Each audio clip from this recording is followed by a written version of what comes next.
Hey gang, we got some stuff going on in Yankee world I want to share with you.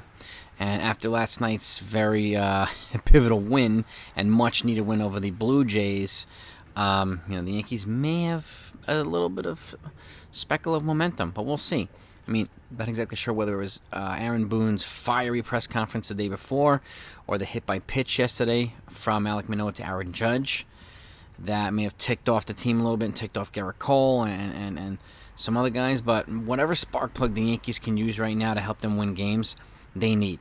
Okay, today would represent two games winning streak, but we'll see because now they have the Mets for the next two games, and they have Max Scherzer tonight.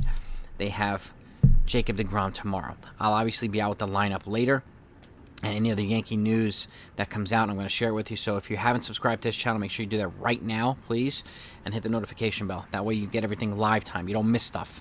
So here's one piece of Yankees news right now. Scott Efrost, the reliever that they got from the Cubs, he's experienced a little bit of shoulder tightness, so there's a chance that he might go on the IL. It sounds like he's day-to-day right now. Nothing's been made official yet, but it could be a reason they brought up Luke Bard. I mean, they designated Albert Abreu yesterday and brought up Luke Bard. Obviously, a little bit more reliable bullpen piece. He's got some Major League experience.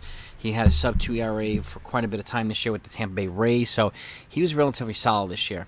And Abreu's been kind of struggling. But he's not a free agent until 2028, so I can understand why the Yankees would keep bringing him back because those years of control are valuable. But years of control are not valuable if the player's not productive. So, and he's been struggling quite a bit lately. So Luke Bard makes sense. Now, obviously, the obvious choice would be the more clear choice would be Clark Schmidt. But I'm not exactly sure whether they're waiting for the September roster expansion from 26 to 28 to happen so that they could just bring him up without having to make a corresponding move, because that would make more sense, and maybe Luke Bard will hold the fort down until that happens. But if Efrost goes down to an IL trip, then most likely it's going to be Clark Schmidt to come up. So, and that'll be that, and we'll see what happens there, and I'll keep you updated on that one way or another. But previewing the Mets, the Mets are 20-4 in the last 24 games. It's almost the opposite of the Yankees, or close to 4-20 for the last 24 games, and they've been kind of in shambles everywhere. The Mets are winning all kinds of games, come from behind wins, blowouts, close games, so they are well positioned to make a deep run this season. There's no doubt about it. No doubt about it. And I mean, to me, Dodgers seem to be the most formidable foe for them, so I could see them in a crash course or a collision course in the NLCS. Yankees, we don't know. The Yankees have to get themselves back in order and really get back in shape here so that because I was hoping for a Astros Yankees ALCS, but we don't know. We don't know how far the Yankees are going to be able to make it right now. We need them to just stop the bleeding everywhere around. So, speaking of that, I want to give a shout out to Gerrit Cole, because even though he hasn't had a Cy Young season, say what you want about Cole, but when anything happens, he's the first one out of the dugout to come out to protect the back of his teammates. When Aaron Judge got hit yesterday by Alek Manoah, Cole was the first one out of the dugout. When they taunted Luis Severino earlier this year, Cole was the first one out of the dugout. Okay? Those things do not show up on the stat sheets. And it reminds me of CC Sabathia and Roger Clemens, because they would do the same thing. You hit one of my guys, especially if you guys are getting the habit of hitting my guys, and I'm on the mound, you're going to eat one. And that's it. I mean, you could charge me if you want, but it's not going to work out well for you. That's that bulldog mentality that I saw from Gerrit Cole yesterday, and that I think was much needed. And to me, that's the type of stuff when you're not having a Cy Young season, and he's not, those types of things really make a difference, and it shows teammates that your loyalty to them. And Judge did, he did kind of chill out the brigade. He kind of had them basically take a step back and not attack. But it looks like Gerrit Cole was ready to throw hands with Manoah. And, of course, Manoah challenged him after the game and whatnot. And I don't really see press conference tough guy thing. You could have challenged him right on the mound when he came after you, but you didn't, dude. Doing it in a press conference? Come on. All right? Come on, dude. Let's get real. But so I'll shout out to Cole for doing that. I like those types of things when teammates stand up for their other teammates on the field. I mean, we've seen this before with Clemens. We've seen it with Darryl Strawberry. We've seen it with CeCe. And CeCe even had I think it was a $500,000 incentive on the line if he lasted like another inning or two. But he retaliated and hit the batter and got thrown out of the game. He said, screw the bonus. I'm standing up for my teammate. That's respect, man. That's respect. So props to Gerrit Cole for that. I really admire that stuff. And again, Aaron Judge was protecting one of his teammates a couple weeks ago and blocked blocked somebody on Twitter, a baseball channel on Twitter. So, and as a way of standing up as one of his teammates. So I respect that too.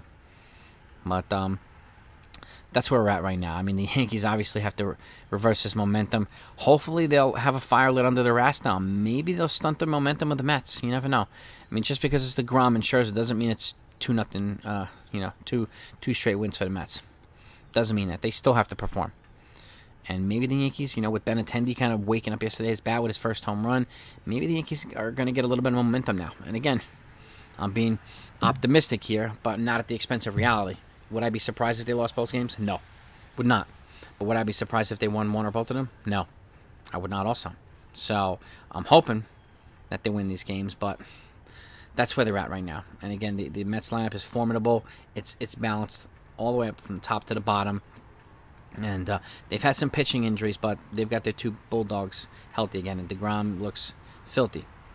Absolutely filthy. And Max Scherzer, you know what you're going to get with him. He's a Bulldog of Bulldogs. So, and he's one of the best pitchers in baseball. So, we'll see what happens. The game starts tonight, and the next one's tomorrow. And then the Yankees go out west to Oakland and then Anaheim. And hopefully they'll get into some kind of streak here, or some kind of groove. But starting tonight would be a very, very important and a pivotal move for the Yankees. And obviously anything else that's reported in Yankee land, news-wise, updates, blah, blah, blah, you'll get it here. But I wanted to at least give you that Efrost news because it could affect, again, the Yankees bullpen calculus. They might have to do some things here. And again, not necessarily what they want to do, but we just don't know what's going to happen. Maybe there's some other pitchers in the farm that we just don't know about that they could bring up. Okay, and this is also Boone's chance to really show his managerial chops here, to have a Boone moment. I mean, his Boone moment the other day in a press conference I liked. We don't know what the hell's going on behind closed doors. I mean, people could just assume and just say fire Boone and fire Cashman and blah blah blah. But if that's people's only argument without any responses in return, I can't take you seriously. Joe Maddon's not happening. George Roy's not happening. Come on. So, but we talked about that earlier already. And I still think the Yankees are going to make some moves this offseason. They need to. I think it'll look relatively different. And I also think once Stanton comes back too, he should be back on the West Coast trip right after this Mets series.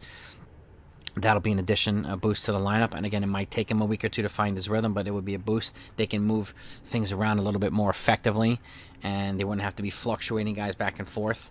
Wouldn't have to clean up Torres or Donaldson, right? Wouldn't have to bat them third either. And then once Carpenter comes back, hopefully he does, another dynamic to the lineup. And once Bader comes, 3 more pieces in the lineup.